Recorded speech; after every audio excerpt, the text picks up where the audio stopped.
Okay, so let's go ahead and get started. Good evening, everyone. My name is Ria Suarez with the Cancer Support Community, and I'd like to welcome you to our webinar, Frankly Speaking About Cancer, Addressing the Needs of Lung Cancer Caregivers, which is hosted by the Cancer Support Community in partnership with the American Lung Association, Free to Breathe, Lung Cancer Alliance, and Lungevity Foundation.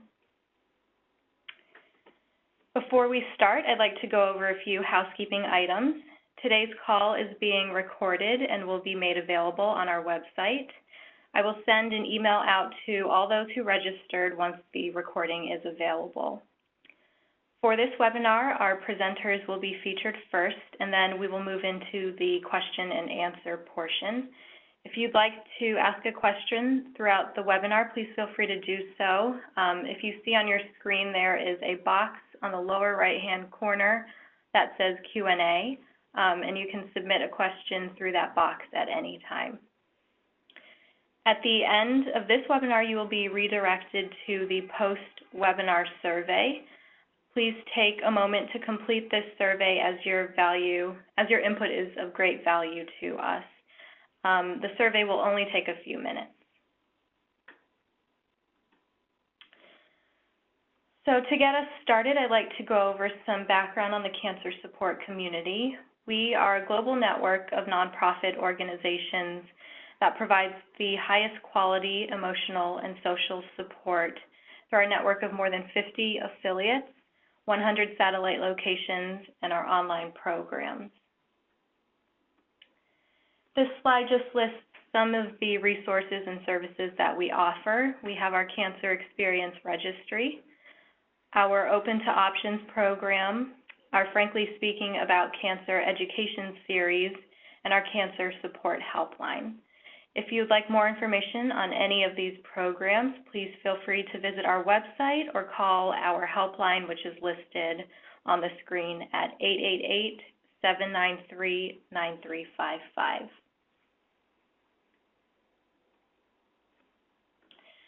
For today's webinar, we will be discussing who a caregiver is, finding your new normal as a caregiver, ways to get connected. We also have a caregiver who will be sharing her experience with us, who I will introduce later on. Caregiving during the holidays, resources for support, and then, as I said before, we will then move into our Q&A session. So it's now my pleasure to introduce our featured speakers, Kelly Schoen and Christina Norris. Kelly is the Program Director at Cancer Support Community, Greater Cincinnati-Northern Kentucky. She is dedicated to overseeing 250 free evidence-based programs a month in the Greater Cincinnati area for people affected by cancer. She is active in the community, chairing the Breast Health Collaborative and the Cincinnati Collaboration for Cancer Survivorship.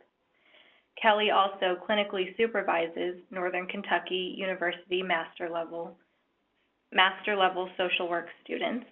She is a graduate of University of Kentucky's Master of Social Work program and holds an LISWS. Christina is 36 years old and has a bachelor's degree from Ohio University and a master's in social work from the University of Cincinnati. She is currently a licensed social worker in the Diabetes Center at Cincinnati Children's Hospital, where she works part-time. Christina has been married 14 years and has 2 children, ages 6 and 7 months. She enjoys being active in her daughter's school and American Heritage Girls Scouting Troop, and enjoys scrapbooking, reading, and spending time with her family. Christina was a caregiver to her father, who was diagnosed with lung cancer, and she'll share more of her experience towards the end of the presentation. So at this time, I'd like to welcome Kelly to present on caregivers. Kelly? Thank you so much for that wonderful introduction. So we're going to start tonight with who is a caregiver, and often this is very hard to define because a lot of the general population thinks a caregiver is someone who physically cares for people. But in reality, a caregiver is anyone who provides any unpaid help or arranges for help to a relative or friend because either they have an illness or a disability. The help is not just physical, it can also be emotional, spiritual, financial, or logistical. A survey conducted by Cancer Support Community in 2009 on caregivers showed that a majority of the caregivers did not even recognize themselves as a caregiver, so they did not define themselves that way. They also did not feel like they were knowledgeable or on how to be a caregiver for their loved one, and also reported experienced high levels of emotional distress. Other studies have shown that caregivers often display as much distress or sometimes more as the person going through treatment. When we talk about lung cancer, it's pretty widely known that there is a stigma associated with lung cancer. As any cancer diagnosis of any kind can be very isolating and overwhelming, a lung cancer diagnosis has its own set of challenges and stigmas. These can be individual challenges, family challenges, and even societal challenges. There's a lot of guilt or blame associated with the diagnosis, which leads to needing more support and more understanding.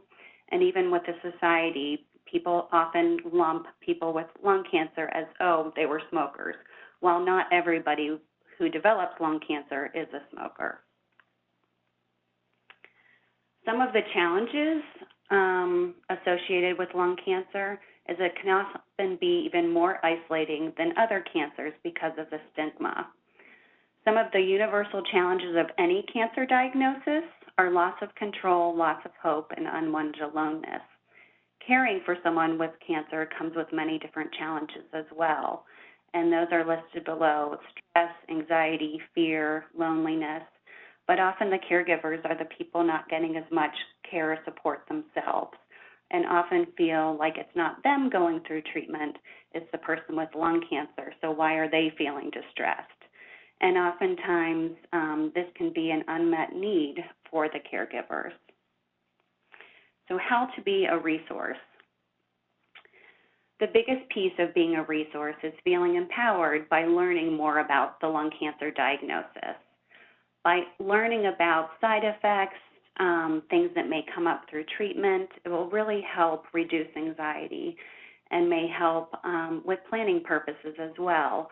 If someone knows that a side effect of a certain treatment may be fatigue, 2 days after treatment happens, they can plan accordingly and not feel as stressed being able to put their schedules together.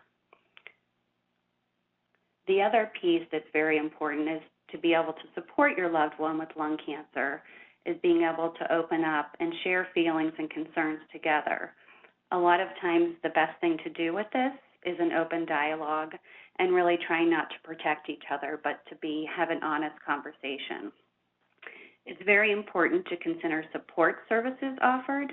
These could be through the patient's insurance plan or community resources that may be available where you may live. So lung cancer information.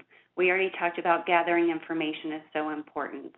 And what it will lead to is more education, feeling more confident, and also feeling more control.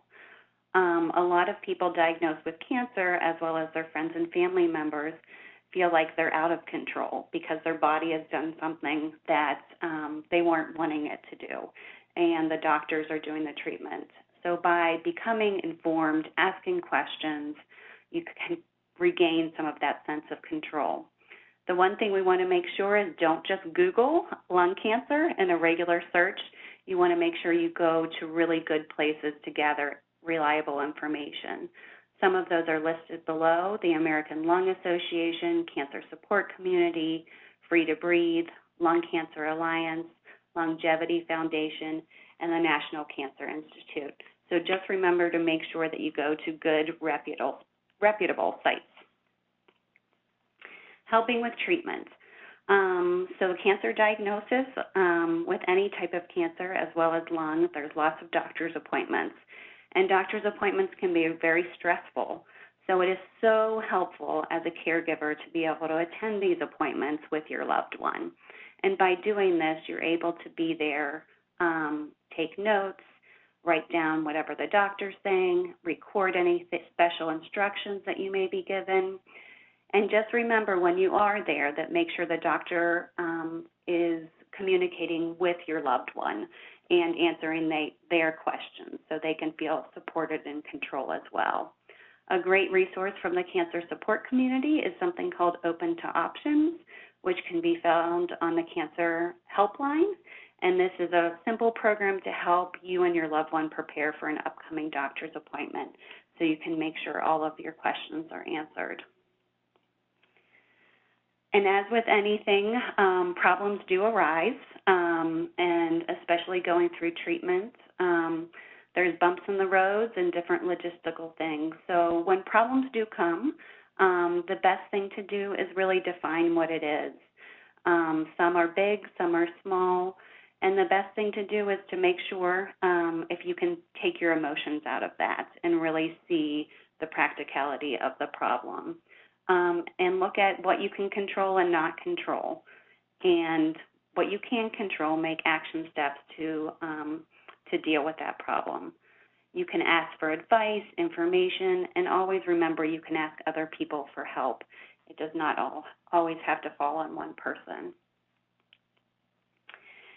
If your problem cannot be solved, adopt a new perspective and make it an issue you can live with.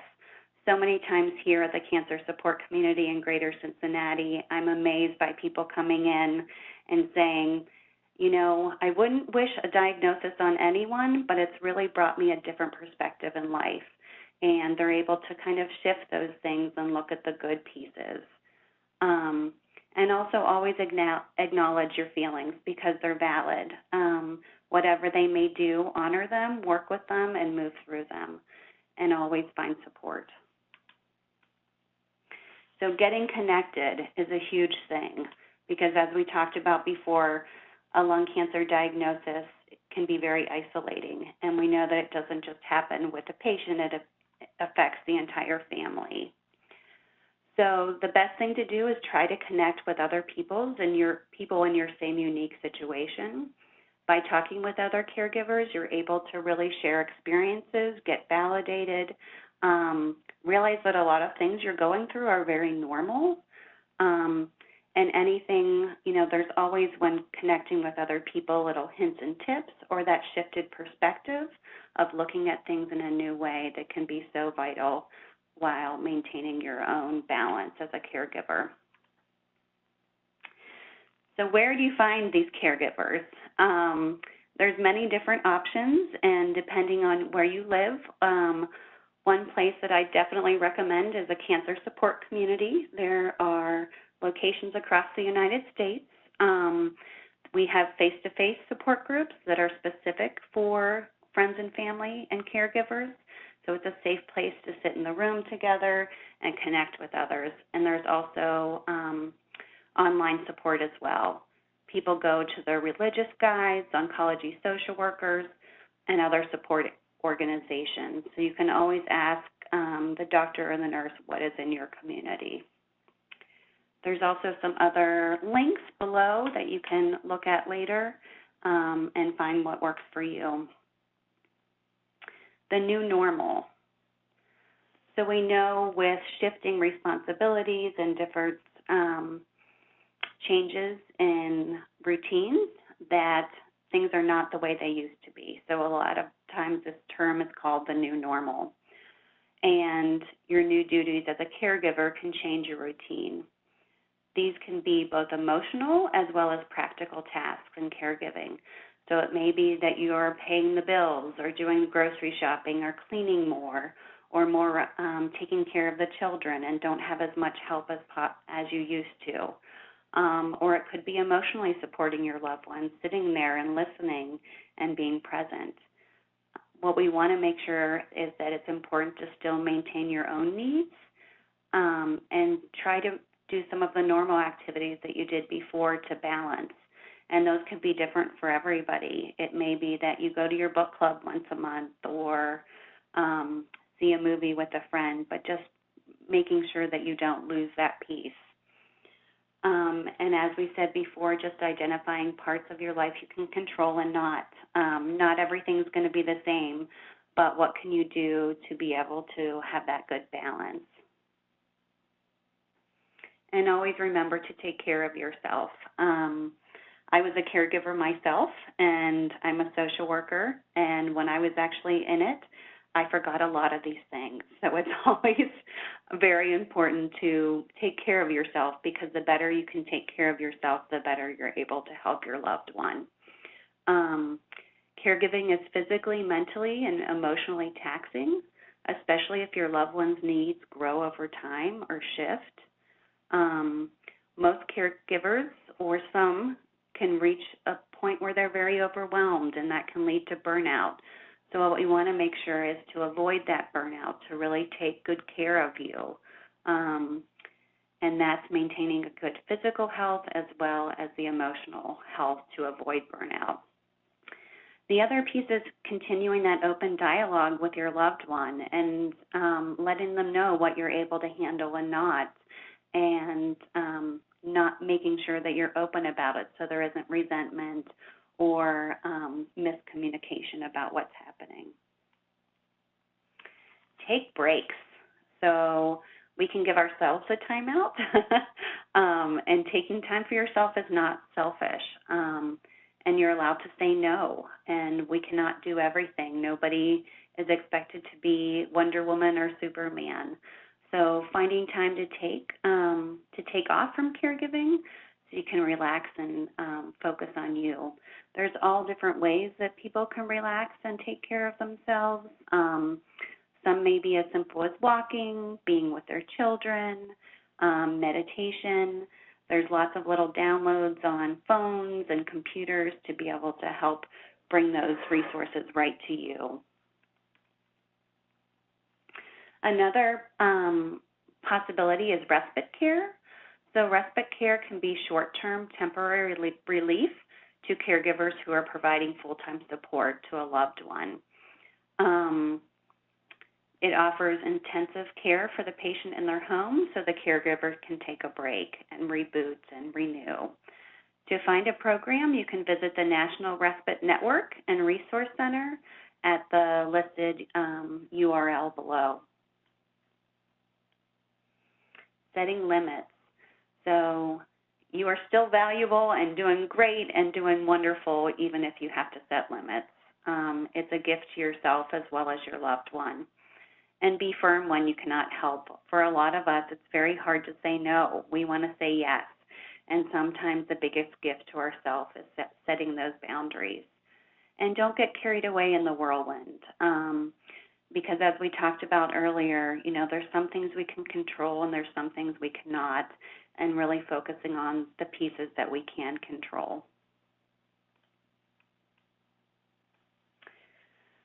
So as we talked before, is remaining involved in your life, and really reaching out to people who can support you and remembering those pieces of your life that make you multifaceted and happy and fulfilled. And those are different for everyone, and find what works for you.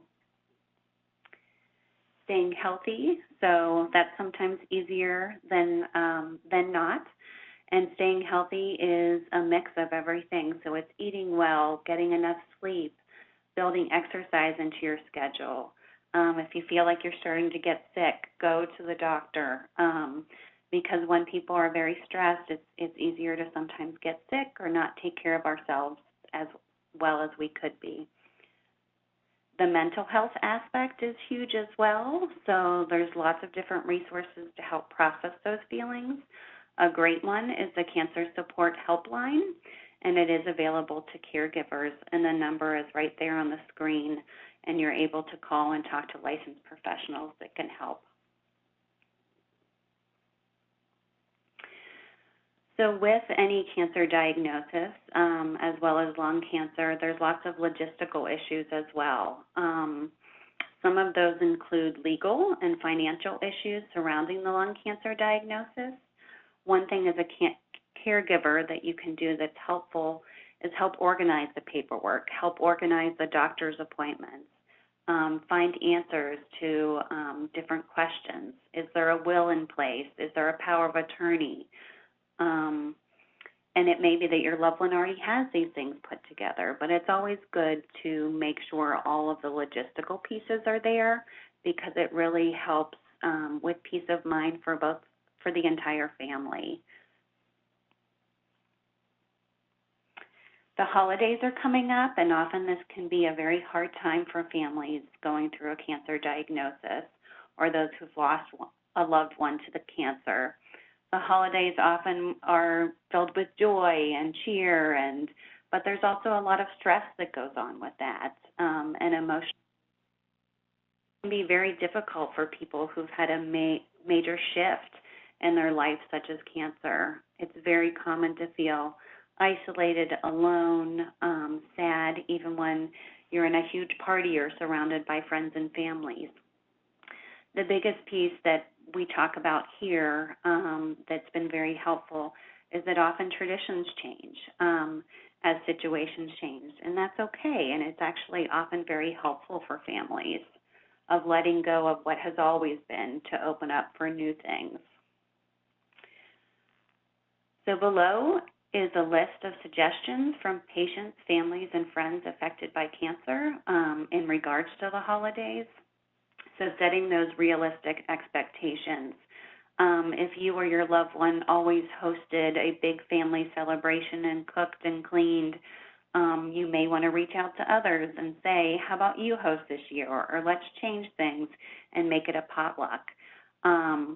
So it's okay to express your needs and really ask for help and have different ideas. And be gentle with yourself. Nobody is perfect and nobody can do everything. So it is okay if you don't do everything that you've always done in the past.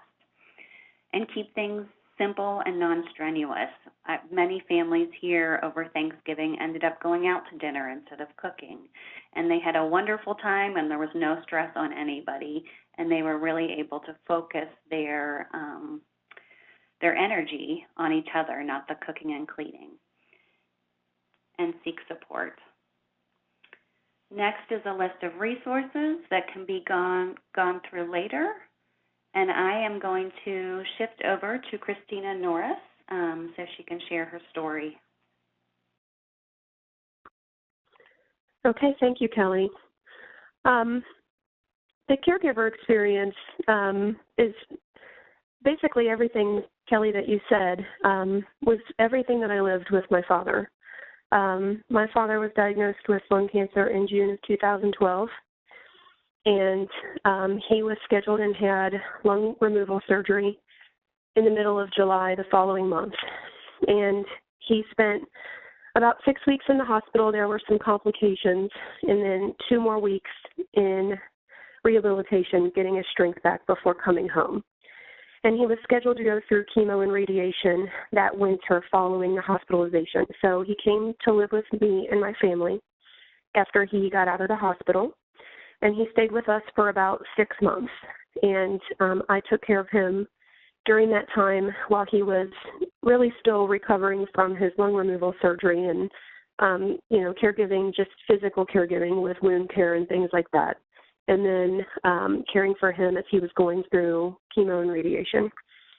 And then he went back home in, I think, February of 2013, at the end of February.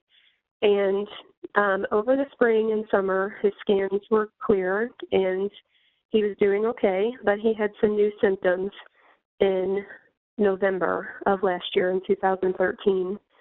And he checked himself into the hospital, and we found out that the cancer had spread to his stomach. And while he was hospitalized, he came down with pneumonia, and that really accelerated things. And sadly, he passed away 2 weeks later. So it was a year ago on December 3rd that he passed away. And even when he wasn't living with me, we did everything together. I went to every appointment. I kept a huge binder on all of his appointments with all of his after-visit summaries and questions for the next appointment and notes from the visit, all of those things. We did all of that together. Whenever, I kept track of everything for him, when he needed his port flushed, things like that. I think the diagnosis alone for someone is very difficult emotionally all by itself, But I think when you add on all of the multitude of things that the patient has to go through to take care of himself, it just is too much. So I know he appreciated that support. And I, as Kelly said, I really didn't look at it as really caregiving so much as it's just, what you do for someone you love. My father was divorced, not remarried, and I just looked at it like it was just what you do. So I did basically all the appointments, helped him with Social Security paperwork and the financial side of things, kept track of his medication, everything at the pharmacy. There were so many medications, and that alone was just a whirlwind and difficult to keep track of. So I continued to do all of that when he wasn't living with us. Some of the challenges that I experienced just in the caregiving was, I was a mom. I'm a mom now, but my daughter was young. She was 3-4 years old when this was all going on. So one of the things I really had to do to take care of myself was to say yes to help. When people would offer to take my daughter so I could go with my dad for an all-day chemo appointment, things like that, I really had to take advantage of help that was offered and not feel like I was burdening people. People really, truly wanted to help, and I took advantage of that, and that helped me, and in turn it helped my dad. But, being a mom, being a wife, trying to take care of my family here at the house with everything, all of our normal activities going on in a house to take care of and dinners to cook and all of that and keep this place running, that was really challenging as we went through all of this. And, I was able to do it just by taking advantage of help and by taking care of myself. I really think it is important.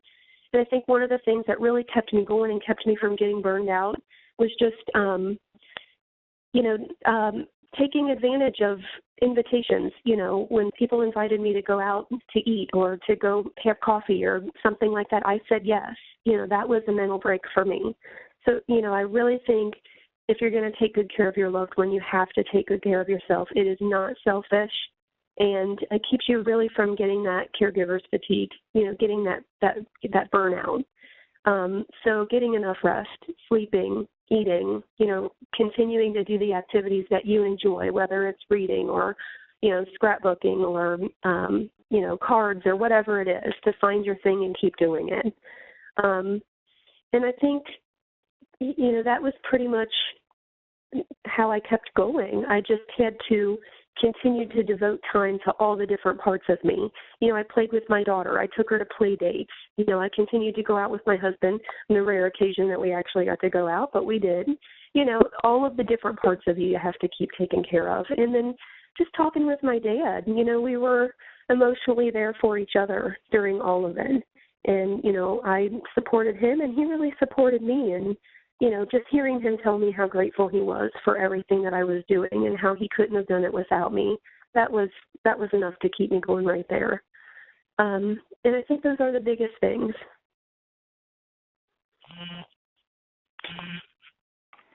Great. Thank you, Christina. So at this point, I would now like to move into the question and answer session.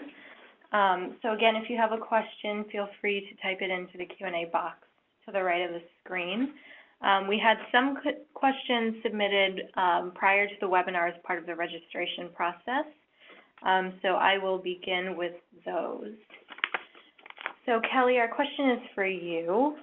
I need to be there for my father who has lung cancer, but it's wearing me down, and I feel guilty about it. Is this normal? What should I do? It's very normal. And as we just talked about, there's guilt associated with it, and it's really important that you do take time for yourself.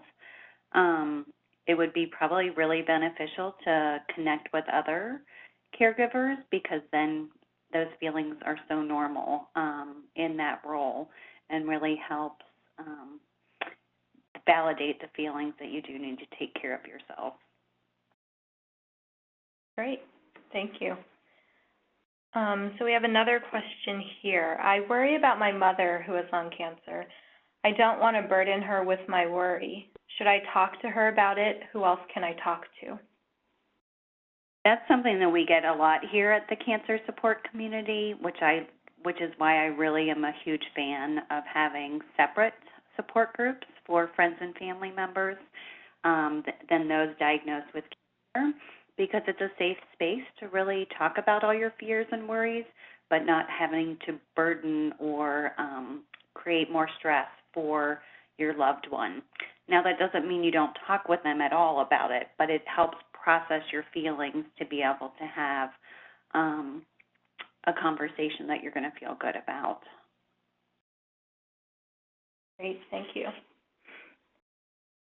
So you may have touched a bit on this throughout your presentation, but just to reiterate, my husband was just diagnosed with lung cancer. I feel completely overwhelmed. What can I do for help? So I would reach out to and see what resources are in your area. Individual counseling is one, connecting with friends and family, or somebody, maybe you're connected to a church, as well as any of the professionally facilitated groups or workshops in the area. It's also really important to take care of yourself, get sleep and rest, because stress levels are high and it's going to be really hard to deal with them if you're not mindful of your own stress levels and taking care of you, which is often very hard and not an easy thing to do, but it's so worth it. There's other great online resources as well through the cancer support community or other guided imagery pieces if you just do a Google search that help manage some of that anxiety and stress. Great, thank you. So just a couple more seconds. If anyone has any more questions, feel free to submit. I'll give it a couple more seconds. Okay, so there are no further questions at this time. I just want to point back to this resources page here. So if you'd like more information on lung cancer or caregiving, please feel free to check out any one of these resources that are listed on this page. Again, this webinar will be recorded and made available on our website, and I'll also send out a copy of this slide deck to all those who registered, so you can have a copy of these resources.